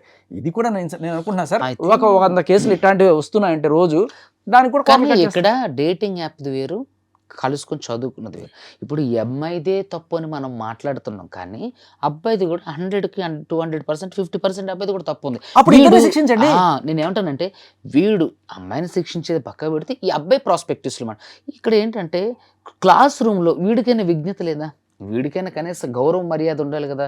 విద్యాలయాల్లో సార్ అన్నట్టుగా సరస్వతి నీళ్ళలో సరసాలాడతారు, అది నిజంగా తప్పే కదా. వీడికైనా మైండ్ ఉండాలి కదా. బయట చేసుకునేది అది 4 గోడల మధ్య చేసుకుని రహస్యంగా చేసుకునేది. నేను తప్పు కాదనట్లా, ఈ తప్పుకు శిక్ష ఏంటి? చంపేస్తారా, ఉరి తీసేస్తారా, 10 ఏళ్ళు జైల్లో పెట్టేస్తారా? నేను అనేది తప్పు ఖచ్చితంగా రెస్టికేట్ చేయడమో లేకపోతే సస్పెండ్ చేయడమో ఇటువంటి ఏమైనా చేయొచ్చు. అది అత్యాచారం అని ఎలా అంటారు సార్? That is wrong. ఒకవేళ ఆ తప్పుకి శిక్ష పడితే ఇద్దరికి సస్పెన్షన్ ఉంటుంది కాలేజ్లో, ఇద్దరికి రెస్టికేట్ చేస్తారు. ఇదే ఒకవేళ చట్టంలో తీసుకెళ్తే మాత్రం ఆవిడ విక్టిము, వీడేమో అగ్రెసర్. నాకు ఇంకో డౌట్ ఉందండి. అంటే ఇప్పుడు ఒకవేళ ప్రూవ్ అయింది అనుకోండి, వీళ్ళిద్దరూ ఫిజికల్గా కలిశారు, నేను విల్లింగ్గా లేను, నా కన్సెంట్ లేకుండా చేశాడు, రేప్ అని చెప్పి కేసు పెట్టింది. కొన్ని కేసులు ఏంటంటే ఇప్పుడు చాలా కేసులు 2 years నుంచి 1 year నుంచి అవుతుంది, నేను రేపుకి గురవుతున్నాను అంటారు. 1 year నుంచి రేపుకి గురవుతున్నాను, అప్పుడు ఇష్టంగా చేశారో కష్టంగా చేశారో తెలియదు, కానీ తర్వాత ఎప్పుడో వచ్చి నేను ఇన్నిసార్లు రేపుకి గురయ్యాను అని ఆమె చెప్పినప్పుడు కోర్టు ఎలా నిర్ధారిస్తుంది? ఆమె మనసు ఎలా తెలుసుకుంటుంది? అప్పుడు బట్టి అక్కడ జరిగినటువంటి కాన్సిక్వెన్సెస్ని బట్టి ఆ రేప్ అని ఈవిడ చెప్తున్నటువంటి ఏదైతే స్టోరీ ఉందో దాన్ని నిజానికి దగ్గరగా ఉందా, ఊహాకల్పితానికి దగ్గరగా ఉందా అనే ఒక ప్రాసెస్ అనేది కోర్టుకి విజ్ఞత ఉంటుంది. ఎవరైనా విజ్ఞత కలిగి ప్రవర్తిస్తారు. నిజంగా విక్టిమ్ అలాంటి వాళ్ళు ఉన్నప్పుడు దాన్ని ఖచ్చితంగా దాన్ని ప్రూవ్ చేయడానికి ప్రకృతి సహకరిస్తుంది. ఏదైతే నిజంగా జరిగినటువంటి ఒక రేప్ ఉందో దాన్ని ప్రూవ్ చేసుకోవడానికి ప్రకృతి సహకరిస్తుంది. ఆవిడ చెప్పినటువంటి ఏదైతే స్టోరీ ఉంటుందో అది నిజానికి దగ్గరగా ఉంటుంది. ఆమె ప్యూరిటీ ఉంటుంది, ఆమె లాస్ట్ బ్యాక్గ్రౌండ్ వెరిఫికేషన్ ఉంటుంది, ఆమె కుటుంబ వ్యవస్థ ఉంటుంది. కానీ ఇప్పుడు ఈ పర్టికులర్ కేసులో మాత్రం ఇది కన్సెంట్తో జరిగింది తప్ప రేపు కాదు. ఎక్కడైనా సరే ఇది ఒక నిజమైన కేసా లేకపోతే ఒక తప్పుడు ఇంటెన్షన్స్తో పెట్టింది అనేది నా విచక్షణతో నేను చూసేది ఏదైతే ఉంటాయో, especially bye friend girl friend కేసెస్లో 99% ఒక రివెంజ్ కోసం పెట్టినవి ఉంటాయి. అందులో బాయ్ ఫ్రెండ్ కనుక రిచ్ అయితే ఆస్తి కోసం పెట్టేవి కూడా ఉంటాయి. ఈ ఏజ్లో వీళ్ళ మీద ఆస్తి కోసం పెడుతున్నారని నేను అనుకోను, కానీ రివెంజ్ కోసం పెట్టే ఉంటాయి. అది ఇంటెన్షన్ మనకి ఎలా తెలుస్తుందంటే, సరే నువ్వు వెళ్ళావు, నీకు నిజంగానే అన్యాయం జరిగింది అనుకున్నావు, ఇప్పుడు నేను అబ్బాయిని వదిలేసిన తర్వాత కూడా వాడు పదే నన్ను టార్చర్ చేసి నేను తట్టుకోలేక పోలీస్ స్టేషన్కి వెళ్ళి పెట్టాను. పోలీసులు కేసు తీసుకున్నారు, సరే లోపల వేశారు, అయిపోయింది. బట్ నువ్వు మీడియాకి ఎప్పుడు వస్తావు? పోలీసులు కేసు తీసుకోకపోతే నీకు అన్యాయం జరిగితే, ఇదిగో నాకు ఎంత బతుకున్నా నాకు న్యాయం జరగట్లేదు, ఇప్పుడు ఆయేషాకి న్యాయం జరగలేదు, రోడ్లు పడ్డారు వాళ్ళందరూ, దట్స్ రైట్, మీడియా దాన్ని ఫోకస్ చేస్తుంది. బట్ ఈవిడికి కేసు తీసుకొని పెట్టి వాడిని రిమాండ్లోకి వేసిన తర్వాత కూడా she came to the media, అదే పనిగా తిరిగి ప్రచారం చేస్తుంటే దాని అర్థం ఏంటి? ఎవ్వరు కూడా తనకి ఒకవేళ నిజంగా జీవితంలో అటువంటివి జరిగితే ఒక అమ్మాయి రేపు ఫ్యూచర్లో తన లైఫ్ని దృష్టిలో పెట్టుకొని బయటికి రాదు, తను ఎవరికి తెలియాలనుకోదు. అందుకని మన చట్టం కూడా విక్టిమ్ అని రాయాలి, సీల్ కవర్లో ఇవ్వాలి, అమ్మాయి పేరు బయటికి రాకూడదు. నేను చెప్తే బయటకు వచ్చి పులి డ్యాన్స్ చేసినట్టు ప్రతి మీడియా ఛానల్లోనూ పోయి ఫలానా కాలేజు ఫలానా స్టూడెంట్ అని చెప్పుకుంటే అది పెద్ద విషయం కాదు. అమ్మాయి ఎవరో తెలుసుకోవడం, అయితే ఆ అమ్మాయి జీవితమైన రిస్క్లో పడుతుందని తెలిసి కూడా వాళ్ళు వస్తున్నారు అంటే మనకే తెలిసింది, వాళ్ళకి తెలియదా? The intention is clear. అయితే ఒక్క నిమిషం, ఇక్కడ ఏంటంటే ఇంతకు ముందులాగా విక్టిమ్స్ అంటే పాతకాలంలో ఎలా ఉన్నారు, లేదా చదువుకునే వాళ్ళు ఎలా ఉన్నారు, కుటుంబ వ్యవస్థలో కలిగిన వాళ్ళు ఎలా ఉన్నారో పక్కకు పెడితే ఇప్పుడున్న విక్టిమ్స్ ఏం చేస్తున్నారంటే ఖచ్చితంగా అంటే అది తప్పో ఒప్పో దాన్ని పక్కకు పెడితే వాళ్ళకి జరిగిన ఇన్సిడెంట్ని బహిరంగంగా చెప్పడానికి ధైర్యంగా చెప్పడానికి ఇష్టపడుతున్నారు. అది కూడా మెచ్చుకోదగ్గ విషయం. దాంట్లో మనం కొంత తప్పు పట్టడానికి లేదు, దాంట్లో కూడా నిజంగా అన్యాయం జరిగిన వారు ఇలా ధైర్యంగా చెప్పడం అనేది మంచి విషయం. చెప్పడం వల్ల నిజంగా ఆ వ్యక్తి ఎవడైతే అక్యూజ్డ్ ఉన్నారో వాడికి భయం వేస్తుంది, తర్వాత ఎవడైనా చేయాలన్నా కూడా భయపడతారు. సో నిజంగా ఈ విక్టిమ్స్ ఎవరైతే ఉన్నారో ఇలా చెప్పడంలో తప్పు లేదని నా ఉద్దేశం. శేఖర్ సార్ భాష గారు. ఎప్పుడైతే మీరు కోర్టులో మీ కేసు తీసుకోకపోతే అప్పుడు రావడంలో అర్థం ఉంది, కానీ పోలీసులు నీకు ఒక పక్క న్యాయం చేస్తున్నా కూడా నువ్వు ఇలా వచ్చి చేయడం వల్ల నేను అనేది ఏంటంటే, ఇప్పుడు ఆ కాలేజీలో ఉన్న మిగతా అమ్మాయిల పరిస్థితి ఏంటి? ప్రతి చోట ఒక 10 ఛానల్స్లో తిరిగి 10 కాలేజ్ పేరు తీసుకొని ఇది చేస్తున్నప్పుడు, సో రేపు ఆ కాలేజీలో చదువుకున్న మిగతా అమ్మాయిలు ఇప్పుడు వాళ్ళ సగటు మానసిక పరిస్థితి, నాకు కాలేజీలో కొంతమంది మిత్రులతోటి అక్కడ సంప్రదించి చేస్తే they are living in some fear. అటువంటి పరిస్థితికి ఎందుకు వచ్చింది? అండ్ నేను న్యూస్ ఆర్టికల్స్లో కానీ ఈవెన్ నేను గూగుల్ జెమినైలో కొట్టా దీని గురించి, కొడితే అబ్బాయి పేరు వచ్చింది, కాలేజ్ పేరు వచ్చింది, అమ్మాయి పేరు రాలేదు. ఓకే, ఇది అబ్బాయి పేరు ఎందుకంటే ఇంకా నిజం నిర్ధారణ అవ్వలేదు, అవ్వకుండా అబ్బాయి పేరు ఎందుకు ఎవరు చెప్పారు? అలా ఏం లేదు. అబ్బాయి పేరు అనేది ఎక్కడ కూడా అంటే హైడ్ చేయడం అనేది లేదు. ఇక్కడ అతను దోషియా నిర్దోషియా మనం తేల్చడానికంటే ముందు తను చేసిన అది ఆ అది ఏదైతే ఉందో ఆ సీన్ అదంతా రాసేటప్పుడు ఖచ్చితంగా ఆ అబ్బాయిని పేరుని మెన్షన్ చేయాల్సిందే. ఆ అబ్బాయి పేరు బయటకు వచ్చినంత మాత్రాన అదేం అంత అంటే కాదు, చట్టంలో అతని పేరు వరకు okay, public point of view లో రివీల్ అయ్యే వరకు ఎందుకు అలా ఏం లేదు.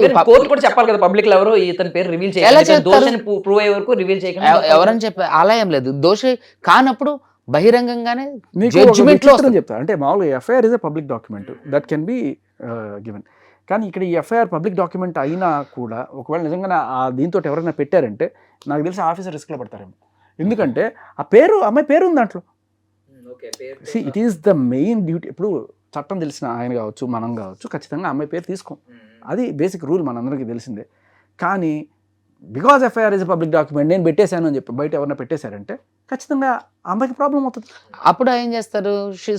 తన కన్సెంట్ తోనే మేము పెట్టామని సింపుల్ గా తప్పించుకోవడానికి అప్పుడు దాని కన్సెంట్ తో పేరు పెట్టినప్పుడు ఇప్పుడు ఎవరైనా సరే అమ్మాయి పేరు తీసుకోవడానికి కూడా వెనకడక్కర్లేదు. ఇప్పుడు ఎఫ్ఐఆర్లో ముద్ద ఎవరైతే ఉంటాడో వాడిని మామూలుగా బై డిఫాల్ట్ జరగకపోయినా కూడా కోర్టు నిర్ధారించకపోయినా కూడా ఇది జరిగింది అనే వేస్తారు. అది మీడియా స్టైల్. వీడు ఒక కీచకుడు, వీడు చూడండి 20 ఏళ్ల తర్వాత మొన్న ఒకటి నేను నిర్దోషం చెప్పి చేసింది. అప్పటిదాకా వాడు 20 ఏళ్ల పాటు శిక్ష అనుభవించాడు చేయని కేసులో. ఆయన పాపం 24 ఏళ్ళు. ఇది ఏదైతే ఉందో ఇంకా రివర్స్లో చెప్తా. ఒకవేళ అబ్బాయే మోసపోయాడు, ఓకే, ఆవిడెవరో వాడిని కొట్టిందో చంపిందో ఏదో చేసింది, ఎఫ్ఐఆర్ అయింది అమ్మాయి మీద, అయినాయి కొన్ని కేసులు అయినాయి కదా. బాధితుడి పేరు, మగాడైతే బాధితుడి పేరు వేస్తారు, ఈవిడ ఎఫ్ఐఆర్లో బుక్ అయిన ఆవిడ పేరు కనీసం వేరు, ఆవిడ ఫోటో ఉంటే మాస్క్ చేస్తారు. అది మన వాళ్ళ లేదండి, అది చట్ట ప్రకారంగా హైడ్ చేయాల్సింది. ఎందుకంటే ఒక స్త్రీ తనంతటికి తానుగా బ్రతకలేని కాబట్టి ఒక స్త్రీ మూర్తి అనేది మనం భూదేవి అని, తర్వాత సరస్వతీదేవి అని, ఇట్లా అంటే స్త్రీ మూర్తిని మనం దేవతలతో కొలుస్తాం కాబట్టి. ఇంకొక విషయం ఏంటంటే పురాణాల నుంచి కూడా పురాణ పురుషుల గురించి చెప్తారు కాబట్టి మహాప్రతివ్రతల గురించి చాలా తక్కువ మంది. మీరు చూడండి దేవతలందరిలో కూడా డామినేషన్ పురుషులే ఉంటారు. అలా అని చెప్పేసి ఇంకొక విషయం ఏంటంటే న్యాయశాస్త్రం అనేది 4 శాస్త్రాల నుంచి ఋగ్వేదం, సామవేదం, అథర్వణ వేదం, యజుర్వేదం నుంచి తీసుకోబడింది కాబట్టి స్త్రీకి సముచిత అది బ్రిటిష్ వాళ్ళు రాసిన ఐపీసీ తీసుకొచ్చి మార్చి పెట్టుకున్నారు. బ్రిటిష్ వాళ్ళు ఇప్పుడు నేనేమంటానంటే అన్ని దానికి సంబంధించినవి కాదు. బ్రిటిష్ వాళ్ళు రావడానికంటే ముందు నుంచి కూడా మనకు న్యాయ వ్యవస్థ సరే సార్ వేదాలు ఉన్నాయనుకోండి, అమ్మాయి పేరు అనేది అమ్మాయికి సంబంధించిన ఫోటో అనేది ఖచ్చితంగా హైడ్ చేయాల్సిందే. అంటే ఇప్పుడు నేరం చేసిన వాళ్ళని కూడా హైడ్ చేయాలి. అంటే ఇప్పుడు దేవతామూర్తుల్ని అందరినీ ప్రస్తావించారు. పర్ఫెక్ట్ పాయింట్ ఆయన పట్టుకున్నది. నేను ఫస్ట్ స్టార్టింగ్ లో నేను అదే చెప్పా. ఆది కాలం నుంచి ఎవడైతే ఇప్పుడు పీడనానికి గురవుతున్నారని చెప్పి భ్రమపడుతూ ఉన్నటువంటి రోజుల్లో ఉన్నారు. నేను అదే అంటున్నా. అందుకనే పురుషుడే ఇక్కడ విక్టిమ్ అవుతుండ్రు. నేను అది కూడా చెప్పా కదా. ఇక్కడ స్త్రీ ఇప్పుడున్నటువంటి నవీన సమాజంలో స్త్రీ వేధించబట్ల, స్త్రీని తన్ని ప్రెషర్ చేయబట్టలేదు, తనని మనం ఏమీ చేయలేకపోతాం. పురుషుడే విక్టిమ్ అవుతుండు, పురుషుడే ఏది జరిగినా సరే బాధ్యుడు అవుతుండు, పురుషుడే ప్రతి విషయానికి కూడా సఫర్ అవుతుండు. ఇప్పుడు స్త్రీ ఎవరు సఫర్ కావట్లా, అవుతున్నారు చాలా తక్కువ మంది పురుషుల ద్వారా స్త్రీలు సఫర్ అవుతున్నారు తప్ప, అది కూడా గ్రామ స్థాయిలో. పూర్తి స్థాయిలో ఈ ఇటువంటి అంటే మహానగరంలో హైదరాబాదు. కానివ్వండి, రకరకాల సిటీస్లో ఉన్న వాళ్ళు ఖచ్చితంగా ఆడవాళ్ళ యొక్క డామినేషన్ ఇల్లు నడుస్తుంది.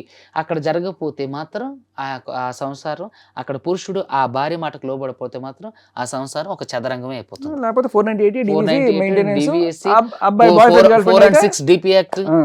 ఇంకా సార్ అంటే ఇందాక ఒక మాట అన్నారు కదా మీరు, 20 ఏళ్ళ తర్వాత నిర్దోషం తేలింది, 24 ఏళ్ళ తర్వాత నిర్దోషం తేలింది. ఇప్పుడు ఆ 20 ఏళ్ళు అతను అనుభవించిన శిక్షకి భర్తీ ఎవరు చేస్తారు, ఎవరు బాధ్యత? ఎవరూ లేరు. ఆయేషా మీరా కేసులో వచ్చిన అబ్బాయి వచ్చి ఏమంటుండు, జైల్లో ఇట్లా మగ్గిపోయింది, 8 నా ఏళ్ళు జీవితం అబ్బాయి అయింది, నా ఆయేషా క్రూషియల్ టైం మొత్తం అక్కడ అయిపోయింది. ఇప్పుడు నేను బయటకు వచ్చి ఎక్కడ ఏ పని చేసుకోలేకపోతున్నా, ఎక్కడికైనా వెళ్ళా, నువ్వు కేసులో జైలు చేసి వచ్చినాడు కదా అన్నాడు. నిజంగా ఆ వీడియో చూసినప్పుడు, ఆ ఇంటర్వ్యూ చూసినప్పుడు ఏడుపు వచ్చేసింది. నిజంగా ఒక వ్యక్తి నిండు జీవితాన్ని బలి చేసినట్టు. అంటే ఆయేషా మీరా కేసులో ఇతను వేరే వాళ్ళ ద్వారా ఇరికించబడ్డాడు. జరిగిన అత్యాచారమే, కానీ అసలైన వాడిని పట్టుకోకలం. సో అది అందరికీ తెలిసింది. సో ఇతను అప్పుడు అతనికి భర్తీ ఏం చేయరా, అప్పుడు అతనికి నష్టపరిహారం 2 లక్షల కాంపెన్సేషన్ ఇచ్చారు. 8 సంవత్సరాల జీవిత ఖరీదు 2 లక్షలు. సారీ, విచారం వ్యక్తం చేయడం అతందే కదా, మన అందరిది కూడా తప్పు ఉంది. ఇప్పుడు ఇటువంటివి జరుగుతున్నప్పుడు మనం అందరం కూడా రోడ్లు ఎక్కువ, లేకపోతే ఢిల్లీకి పోయి ఎక్కడ పోయి గట్టిగా చేసి ఇవి మార్చుకోకపోతే వాడు కాకపోతే ఇంకోటి ఇలా జరుగుతూనే ఉంటుంది. ఖచ్చితంగా మనం మార్చుకోవాల్సిన చట్టాలు, సిస్టమ్స్. ఇప్పుడు చట్టం పక్కన పెడితే ఈ పోలీస్ సిస్టమ్ ఏదైతే ఉందో, ఎఫ్ఐఆర్ పెట్టిన దగ్గర నుంచి కోర్టుకి సబ్మిట్ చేసేదాకా ఉన్న సిస్టమ్ ఏదైతే ఉందో, అది నిజానికి ఎస్పెషల్లీ ఈ మగవాళ్ళకి ఆడవాళ్ళకి మధ్య జరుగుతున్న కేసెస్లో చాలా దారుణంగా పురుషుల పట్ల ఎఫ్ఐఆర్ చేయటానికంటే ముందు పూర్తి క్షేత్రస్థాయిలో విచారణ చేసిన తర్వాత తప్పు ఒప్పు అయితే మాత్రమే ఎఫ్ఐఆర్ చేసే విధంగా రావాలి.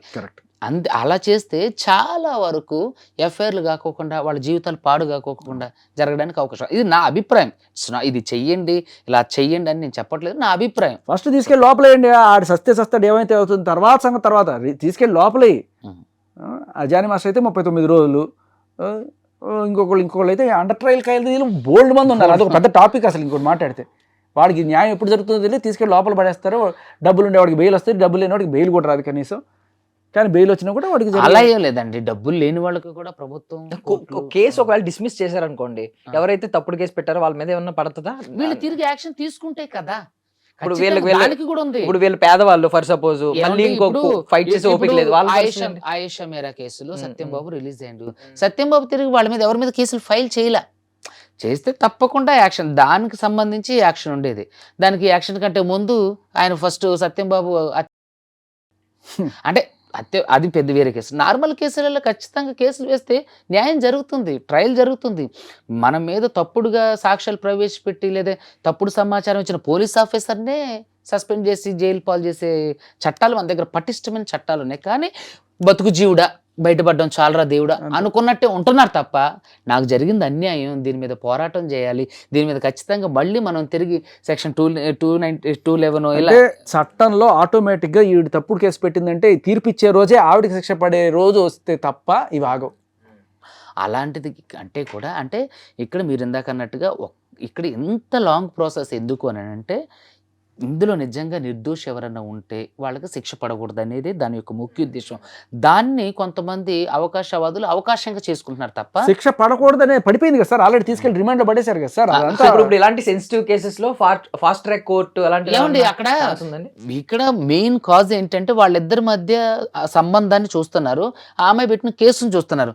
సో దాని ప్రకారం చూసినట్టయితే ఆ అమ్మాయి కన్సెంట్ లేకుండా జరిగింది అన్నట్టే. కాబట్టి ఈ అమ్మాయి మిస్యూజ్ చేస్తుందో వాడు మిస్ చేస్తుండో పక్కకు పెడితే చట్ట ప్రకారం అయితే ఇష్టం లేకోకుండా ఆ అమ్మాయి అంటే ఫేక్ ప్రామిస్ టు అంటే ఆమె ప్రామిస్ చేసో లేదా ఇంకా రకరకాలుగా చేసో ఇంటర్ కోర్స్ అయితే జరిగింది. కాబట్టి దాన్ని ఖచ్చితంగా పనిష్మెంట్ల ప్రకారం పనిష్మెంట్ చేయాల్సిందే. కాబట్టి ఇది తప్పు లేదండి, దీన్ని తీసుకెళ్ళి లోపలేయచ్చు. కానీ నేను ఏమంటానంటే కేసు ఎఫ్ఐఆర్ పెట్టడానికంటే ముందే దీన్ని క్షేత్రస్థాయిలో విచారణ చేసిన తర్వాత చేస్తే, అంటే పోలీసులకు అధికారం లేదు. చట్టాలు అంటే పార్లమెంట్ అలాంటి చట్టాలు చేస్తే ఖచ్చితంగా కేంద్ర గవర్నమెంట్ దాన్ని సుప్రీంకోర్టుకు సిఫారసు చేస్తే అది ఖచ్చితంగా చట్టం చేస్తే ఖచ్చితంగా చట్టరూపం దాల్స్తుంది. ఇది ప్రజాప్రతినిధుల చేతిలో, మన చేత ఎన్నుకోబడ్డ ప్రజాప్రతినిధుల చేతిలోనే మాత్రమే ఉంది. సో ఎంతోమంది అమాయకులైనటువంటి మగవాళ్ళు, చాలా మంది ఆడవాళ్ళ చేతులు దారుణంగా వాళ్ళ జీవితాలను కోల్పోతున్నారు. సో కాబట్టి ఎస్పెషలీ ఈ రేపుకి సంబంధించిన కేసుల్లో కేసుకు సంబంధించినటువంటి ఏదైతే కంప్లైంట్ వచ్చిందో దాన్ని పూర్తి స్థాయిలో విచారణ జరిగిన తర్వాత అవును జరిగింది. ఇప్పుడు ఎస్సీ ఎస్టీ కేసు ఉంది, వాళ్ళని అరెస్ట్ చేయడానికంటే ముందు ఏ విధంగా అయితే డిఎస్పీ స్థాయి ర్యాంకింగ్ వాళ్ళని ఎంక్వైరీ చేసి అది జరిగిందా లేదో తెలుసుకున్న తర్వాతే అరెస్ట్ ఎట్లయితే చేస్తున్నారు. ఇప్పుడు కదా సార్ నేను అదే అంటానండి, ఎందుకు అంటే దాన్ని చాలా రోజులు మిస్యూజ్ చేశారు కాబట్టి Misuse ఇప్పుడు ఇవి చేయలేదండి. జరుగుతున్నాయి కదా, తప్పు, దీన్ని తప్పు. కూడా వస్తుంది రేపు కొన్నాళ్ళు. ఎస్సీ ఎస్టీ కేసులలో చాలా వరకు మిస్యూజ్ చేశారు అనేది చాలా తప్పు.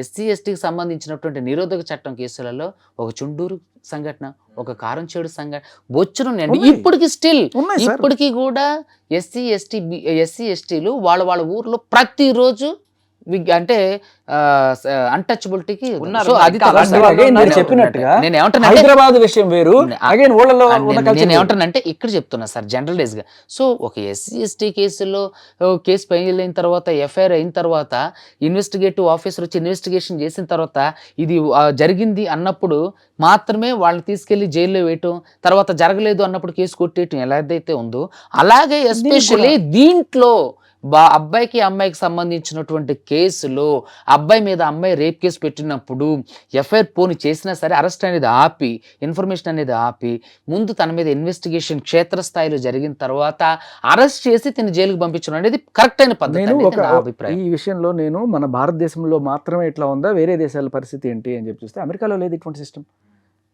ఇక్కడ ప్రైమ ఫేసి ఉంటే తప్ప అతను బెటర్ కదా. అండ్ అలాగే ఇక్కడ బాయ్ ఫ్రెండ్ గర్ల్ ఫ్రెండ్ రిలేషన్లో ఉండి అత్యాచారం కేసులు పడడానికి అమెరికాలో అసలు ఛాన్సే లేదు, కంప్లీట్లీ నో. అండ్ అలాగే ప్రామిస్ టు మ్యారేజ్ చేసుకొని వాళ్ళతో కొన్నాళ్ళు ఉన్న తర్వాత అది ఇల్లు పెట్టడం అనేది అసలు చైనాలో కాదు, అమెరికాలో కాదు, యూరోప్లో కాదు, ఎక్కడ ఇవన్నీ 10 ఏళ్ల క్రితం ఉండవన్నీ తీసి అవతల పడేశారు.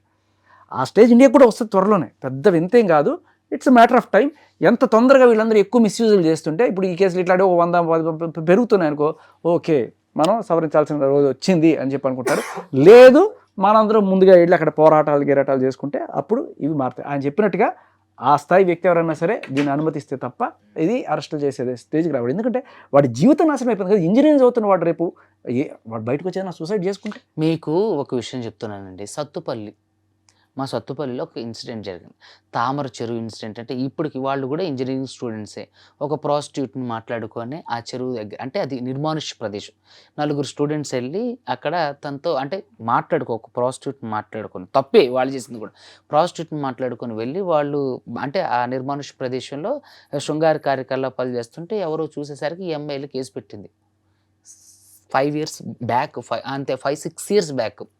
స్టిల్ ఇప్పటికీ వాళ్ళకి జైలుకి వెళ్ళారు, వాళ్ళ జీవితాలు ఆగమైనాయి, వాళ్ళ చదువులన్నీ పోయినాయి. మెయిన్ హెడ్డింగ్లో అత్యాచారం చేసినటువంటి విద్యార్థులు కీచకులని. నేను ఇక్కడ ఏమంటానంటే ఒక సందర్భం జరిగినప్పుడు ప్రతి విషయంలోనే అబ్బాయిలను అక్యూజ్డ్ చేయొద్దు, క్షేత్రస్థాయిలో దాన్ని ఇన్వెస్టిగేషన్ చేసిన తర్వాత మాత్రమే వాళ్ళ పేర్లు కానీ వాళ్ళని జైల్లో పెట్టడం కానీ, వాళ్ళది జీవితమే, వాళ్ళకున్నదే జీవితమే, వాళ్ళకి కూడా మనకులాంటి కుటుంబ వ్యవస్థ ఉంది, వాళ్ళకి కూడా తల్లిదండ్రులు ఉన్నారు, వాళ్ళకి గౌరవ మర్యాదలు ఉంటాయి. సో అమ్మాయికి ఇచ్చినటువంటి ఇంపార్టెన్స్ని అబ్బాయిల విషయంలో కూడా ఎస్సీ ఎస్టీ కేసులు ఏ విధంగా అయితే ఇన్వెస్టిగేషన్ చేసి అరెస్ట్ మ్యాండేటరీ అన్నప్పుడు ఎట్టయితే అరెస్ట్ చేస్తున్నారో ఈ 376 రేప్ కేసుల్లో కానివ్వండి, ఇలాంటి కేసులలో 354D ఇలాంటి కేసులు ఖచ్చితంగా ఇన్వెస్టిగేషన్ చేసి దీంట్లో నిజంగానే తప్పు జరిగింది, అరెస్ట్ మ్యాండేటరీ అన్నప్పుడే చేయాలి. జరిగిన తర్వాత దాంట్లో క్షేత్రస్థాయిలో తప్పు చేసి ఎస్సీ ఎస్టీ కేసులు తప్పు జరగలేదని అంటే ఐఓకి ఏ విధంగా అయితే కేసును కొట్టేయమని చెప్పి జడ్జి గారికి చెప్పే అధికారం, రిపోర్ట్ పంపించే అధికారం ఉందో, దీంట్లో కూడా నిజ నిర్ధారణ జరిగిన తర్వాత ఎవరైతే ఐఓగా ఉన్నారో వాళ్ళు ఖచ్చితంగా ఈ కేసును కొట్టేయండి, ఇది జరగలేదని చెప్పి రిపోర్ట్ పంపించి కొట్టేపించే రోజులు రావాల్సింది, అలాంటి చట్టాలు తేవాల్సింది. లేకపోతే రోజుకి రాబోయే 10 సంవత్సరాలలో ఉన్నటువంటి యూత్ అంతా జైళ్ళలోనే ఉంటారు. వాళ్ళు ఎక్కడ పోతే మాకేంటి సార్, ఐఓకి నాకు ప్రమోషన్ రావాలి, జడ్జి సెషన్స్ కోర్టులో జడ్జి తీర్పులు వాళ్ళు కన్విక్ట్ చేస్తే ఆయనకి పాయింట్లు ఉంటాయంట. లేదండి, జడ్జెస్ ఆర్ సో ఫెయిర్. కానీ పాయింట్స్ సిస్టమ్ అనేది ఒకటి ఉంటుంది. వీడు కన్విక్ట్ అవుతే కొన్ని పాయింట్స్ యాడ్ అవుతాయి, ప్రమోషన్కి ఇది అవుతుంది. ఐఓకి కూడా ఇప్పుడు ఈ కేసు గెలిస్తే ఆయనకి నెక్స్ట్ కీర్తి కిరీటంలో ఒక కలిగిత యాడ్ అవుతుంది, నెక్స్ట్ ప్రమోషన్. జడ్జెస్ కి అంటే అట్లాంటి పాయింట్లు యాడ్ అవడం ఇది ఏమన్నా ఆ గేమ్ అండి, పాయింట్లు యాడ్ అవడం అట్లేం లేదండి. It's bullshit. మిమ్మల్ని ఎవరు మిస్లీడ్ చేశారు. ఇక్కడ ఏంటంటే జడ్జెస్ సో ప్రధాన నరేంద్ర మోడీ అయినా సరే జడ్జి గారి ముందు నిలబడాల్సిందే.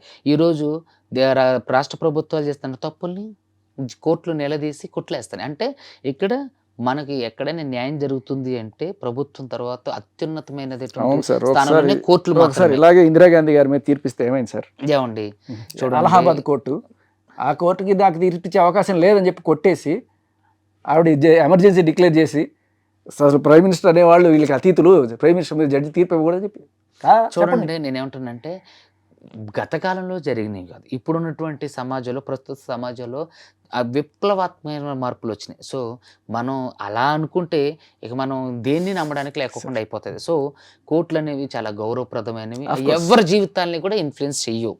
ఎక్కడ ఈ ఐఓ ఏదైతే రిపోర్ట్ ఇచ్చిండో, ఇన్వెస్టిగేటివ్ ఆఫీసర్ ఏదైతే రిపోర్ట్ ఇచ్చిండో దాని మీద ఆపోజిట్ అడ్వకేట్ సార్ దాన్ని స్ట్రాంగ్గా దాన్ని నిలదీసి దాంట్లో ఉన్న పాయింట్స్ లాగి దాన్ని నిజ నిర్ధారణ చేయనప్పుడు జడ్జెస్ ఏం చేస్తారు? సో అంటే ఇప్పుడు కొన్ని కేసెస్లో ఎలా ఉంటాయంటే కేసు పెట్టిన వెంటనే 25,000, తర్వాత దాన్ని కొంచెం ముందు తీసుకెళ్ళి అరెస్ట్ అయితే 50,000 ఎవరికి విక్టిమ్కి, తర్వాత 75,000, కన్విక్ట్ అయితే 1,00,000. ఇలాంటి సిస్టమ్స్ కూడా ఉన్నాయి కదా సార్. ఏమండి అది ఎవరైతే విక్టిమ్స్ ఉన్నారో వాళ్ళకి ప్రభుత్వం నుంచి అది అంటే ఆర్థిక సహాయం. ఇప్పుడు విక్టిమ్స్ అనే వాళ్ళకి జరిగిన అన్యాయాన్ని పోడ్చలేరు కాబట్టి ప్రభుత్వం తమ వంతుగా వాళ్ళకి ఆర్థిక స్వావలంబన కల్పించడానికి ఇచ్చినటువంటి ఒక బృహత్కార కార్యక్రమం. దాన్ని మనం తప్పుపట్టడానికి లేదు, దాన్ని మిస్యూజ్ చేస్తే వాళ్ళ కర్మ. ప్రభుత్వం ప్రవేశపెట్టిన కార్యక్రమం. ఒక చిన్న రీసెంట్గా నేను మన బేగంపేట దగ్గర ఒకడు ఫుల్గా తాగేసి కారు నడుపుకుంటూ వెళ్ళిపోతే ఒక 3 అమ్మాయిలు రోడ్ క్రాస్ చేస్తుంటే 3 అమ్మాయిలు కొట్టేసిండు. అవును, వాళ్ళకి ఆళ్ళు పోయి ఒక అమ్మాయికి ఫేస్ పోయింది. 3 తీసుకెళ్ళి వివేకానంద హాస్పిటల్లో చేర్పించారు అక్కడే బేగంపేటలో.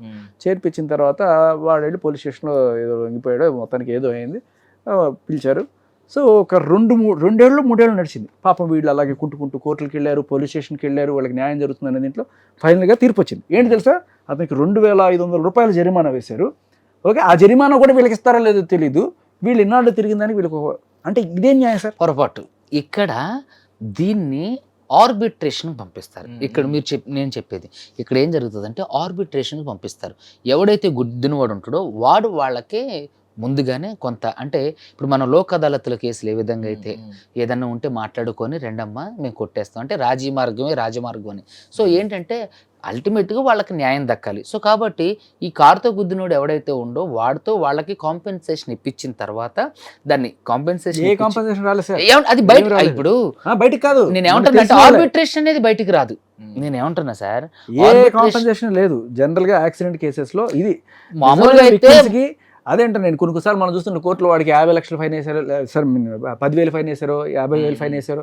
నా డౌట్ సార్, ఈ 50,000 వీళ్ళకి ఇస్తారా? ఎవరికండి ఈ ఫైన్ వేసిన 50,000 ఏదైతే ఉందో ఆ 50,000తో పాటుగా ఏదైతే ప్రభుత్వానికి సంబంధించినటువంటి ఈ స్కీమ్లో ఉన్నటువంటి డబ్బులు కూడా వాళ్ళకి ఇస్తారు.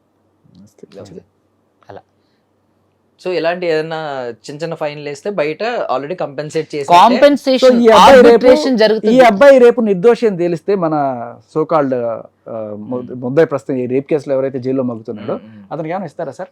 నిర్దోషం తెలిస్తే పట్టాయిస్తాం కదండి. నిర్దోషి ఇంకేంటి పట్టాల మీద పెట్టుకుంటారు సార్ తల. సో కొన్ని విషయాల్లో మార్పు జరగాలంటున్నా కదండి. ఎస్పెషలీ అబ్బాయిల విషయంలో ఏదైతే ఎస్సీ ఎస్టీ కేసుల్లో ఒక ఐఓ ఉండి అరెస్ట్ మ్యాండేటరీ కాదని నిర్ణయించి అది జరిగిందా లేదా అని చెప్పి జరగకపోతే జరగలేదని దీన్ని కొట్టేయండి అని కోర్టుకి ఏ విధంగా అయితే రిఫర్ చేస్తారో ఎస్పెషలీ రేప్ కేసులలో ఇలాంటి స్పెసిఫిక్ కేసులలో కూడా ఎఫ్ఐఆర్ చేసిన తర్వాత ఖచ్చితంగా ఒక డిఎస్పీ స్థాయి అధికారినో ఒక ఏసీపీ స్థాయి అధికారినో నియమించి అది జరిగిందా లేదా అరెస్ట్ మ్యాండేటరీ కాదా అని ఇద్దరు జీవితాల్ని బ్యాలెన్స్ చేస్తూ ఒక రిపోర్ట్ లాంటివి తయారు చేసి ఈ కేసులో ఏ విధమైనటువంటి ఫార్మాట్ ఫాలో అవుతున్నారో ఈ కేసులో ఎస్పెషలీ ఇలాంటి కేసులు కూడా ఫార్మాట్ ఫాలో అయితే చాలా వరకు జీవితాలు బాగుంటాయి, అందరే బాగుంటాయి. లేదనుకోండి 10 సంవత్సరాల తర్వాత యూత్ అందరూ కూడా జైళ్ళలో ఉంటారు. ఏది యువతే మన దేశానికి పట్టుకోమలంటే యువత మొత్తం పోయి జైల్లో ఉంటారు, ముసలోళ్ళు మొత్తుకోళ్ళు మాత్రం బతుకుంటారు. వాళ్ళు పట్టుకోమని కూడా పట్టుకోరు. లేదంటే మీరు అన్నట్టు ఇప్పుడు అమెరికాలో వాటిలో మొదటిగా మోసం ఉన్న చట్టాన్ని తీసేస్తారు. అప్పుడు ఎవరైతే నిజంగా సఫర్ అవుతారో వాళ్ళకి చట్టం ఇట్స్ గోయింగ్ టు హ్యాపెన్. మీరు చూస్తుండండి, ఖచ్చితంగా మార్పు వస్తుంది అంతే. ఫైనల్లీ ఏమన్నా అమ్మాయిలకి అబ్బాయిలకి ఈ కేసు నుంచి నేర్చుకోవాల్సిన పాయింట్స్ ఏమన్నా చెప్పదలుచుకున్నారు? ఫస్ట్ ఆఫ్ ఆల్ చదువుకోవడానికి పంపిస్తున్నారు, మీ అమ్మా నాన్న మిమ్మల్ని నమ్మి ఆ కాలేజీకి, అమ్మాయి అయినా సరే అబ్బాయి అయినా సరే, మీరు ఆ విద్యా సంస్థకి ద్రోహం చేయడం కాదు, మీరు అమ్మా నాన్నకు కూడా ద్రోహం చేస్తున్నారు. వాళ్ళకి ఏం తెలుసు? ఇప్పుడు నీకు నీ కాళ్ళ మీద నిలబడే స్టేజ్ లేనప్పుడు వాళ్ళు చెప్పిన మాట వినడం అనేది ఇంపార్టెంట్. నాకు అన్నీ తెలుసులే, ఏం చేసుకుంటే ఇలాగే జరుగుతుంది. సో అబ్బాయి అయినా సరే అమ్మాయి అయినా సరే, ఇప్పుడు ఏదో ప్రస్తుతానికి అమ్మాయి చట్టపరంగా ఏమైనా శిక్ష పడకపోవచ్చు, కానీ సోషల్ స్టిగ్మా ఖచ్చితంగా వెంటాడుతుంది అమ్మాయిని. సో సమాజం వేసే శిక్ష వేరే ఉంటుంది ఇది తెలిసినప్పుడు. సో ఖచ్చితంగా జరుగుతుంది. శిక్షలు అనేది ఇద్దరికీ తప్పు ఇటువంటివి జరిగినప్పుడు. కాకపోతే ఎవరైనా సరే చదువుకోవడానికి పవిత్రంగా సరస్వతీదేవి లాంటి చోటకి వెళ్ళి ఇటువంటి దరిద్ర పనులు చేయడం అనేది చాలా తప్పు. కాకపోతే దీనికి ఇప్పుడు ఆ అబ్బాయి అనుభవిస్తున్న చాలా పెద్ద శిక్ష. ఆ తప్పుకి ఎంత శిక్ష చేయాలో అంతవరకే ఉంటే బాగుంటుంది. అంతకు మించిపోయింది ఇది. మీరేమన్నా చెప్పాలి? నేను ఒకటే చెప్తున్నానండి, ఎస్పెషలీ అబ్బాయిలకి, దయచేసి ఆకెళ్ళి ముళ్ళు మీద పడ్డా, ముళ్ళెళ్ళి ఆకు మీద పడ్డా, ఇప్పుడు జరిగేది ముళ్ళుకే ప్రమాదం. కాబట్టి దయచేసి అబ్బాయిలనే ప్రతి ఒక్కళ్ళు కూడా జాగ్రత్తగా ఒంట్లో భయం పెట్టుకొని ఈ లవ్వులు, ఈ అమ్మాయిలు ఇలాంటి వాటికి దూరంగా ఉండి, నిర్దిష్టమైనటువంటి వయసు వచ్చిన తర్వాత మీ తల్లిదండ్రులు చేసినటువంటి ఒక భార్యతో సుఖంగా సంసారం చేసుకోండి. అందులో కూడా మీ భార్యకి లోబడి. అది కానీ గుర్తుపెట్టుకోండి, ముళ్ళు అన్నారు, భార్యకి 3 ముళ్ళు ఉంటాయి, ఒకటి కాదు. సో కాబట్టి మీరు మీ భార్యకు లోబడి జాగ్రత్తగా బ్రతకండి. దయచేసి చదువుకునే టైంలో ఇలాంటి పనులు చేయడం వల్ల తెలుసో తెలియకో అబ్బాయిలైనటువంటి మీరు చేస్తున్నటువంటి ఈ పనుల ద్వారా మీ జీవితం మొత్తం పోవడమే కాకుండా మీ కుటుంబం వాళ్ళంతటికి వాళ్ళే వచ్చి మిమ్మల్ని ఊరించినా కూడా మీకే శిక్ష పడుతుంది తప్ప వాళ్ళకి ఏమీ ఉండదు. ఖచ్చితంగా మఠంలో స్వామీజీ గారి లాగా తపస్సు చేసుకుంటే తప్ప తుస్సు మనకండి. అలా అంటే మీ జీవితం మొత్తం కూడా గంగపాలవుతుంది. కాబట్టి అబ్బాయిలు జాగ్రత్తగా మీరు ఈ లవ్వులకి, ఈ అమ్మాయిలకి, ఈ ఏవైతే ఈ సోషల్ ప్లాట్ఫామ్లో ఉన్నటువంటి ఈ డేటింగ్ యాప్లు వీటన్నిటికీ దూరంగా ఉండి గౌరవంగా చదువుకొని ఒక మంచి స్థాయికి వచ్చిన తర్వాత పెళ్లి చేసుకొని సంతోషంగా సెటిల్ అవ్వండి. అంతకు మించి మీరు ఏది చేసినా మీ రింగు రింబోల్ అవుతుంది. థ్యాంక్ యూ సో మచ్ మీ విలువైన సమయాన్ని సమాచారాన్ని మాకు అందించారు. And for more videos, Please subscribe to iDream. Please subscribe to iDream. Please subscribe iDream. And please subscribe to iDream. For more videos, subscribe to iDream. please like, share and subscribe to the channel. Congratulations, iDream. Subscribe to iDream. Subscribe to iDream. So subscribe to iDream Media. iDream ki iDream team andarki huge congratulations. Please subscribe iDream Media. Please subscribe to iDream. Subscribe iDream. Please subscribe to iDream. iDream అంటే నా కళల ఛానల్ను subscribe చేసుకున్న నోరు తిరుగుతలేదు, మీరైతే గంట గుర్తు కొట్టండి. For more such videos, please subscribe to iDream. Subscribe to iDream. Please subscribe to iDream. Please subscribe iDream Media. Please do subscribe to iDream. Please subscribe to iDream Media. For best entertainment and information, please subscribe iDream. And don't forget to subscribe to iDream.